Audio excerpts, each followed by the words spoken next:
Sinong celebrity ang niligawan mo pero binasted ka dati? Niligawan ko pero binasted ako dati? Inom ka na. Teka, sasagutin ko rin yan. Meron akong celebrity na niligawan ko dati. Hinintay ko nga siya sa Subic dati pero naghintay ako for 3 hours. 3 hours ako naghintay ng gabi. Teka, seryoso, 3 hours. I was waiting for like 3 hours and my friends didn't know that I was waiting for someone. So, hindi sumipot.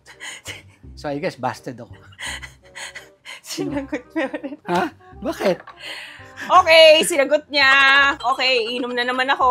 Okay. Pwede mag-isa uminom ka lang mamaya. Hindi mo sabi mo dapat maging honest dito.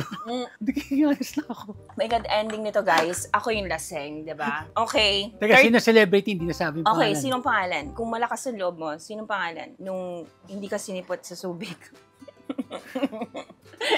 Ibibig na lang natin. Sabihin ko ba? Huwag na. Huwag na. Please. Nagpapawisan ako dito, pero tago na lang natin sa pangalang... Initials na lang. Initials?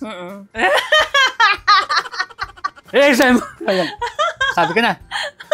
So, tatanong ko siya, may naalala ka bang may nabasted ka na bang isang artista rin dati? Bakit? Bakit? Sa'yo, parang kang ewan. Bakit? Mo na lang ako. Gusto mo ba sabihin ko talaga ngayon? Hindi, ikaw bahala. Gusto mo sabihin ko ngayon? Hindi. Oh, sige. Ikaw, kung naalala ka bang may nabasted kang isang artista dati? Oo. Diba? Na hindi ako sumipot. Bahala na kayo mag-isip kung sino yun. Kung sino yung namumula ngayon dito, ito na yun.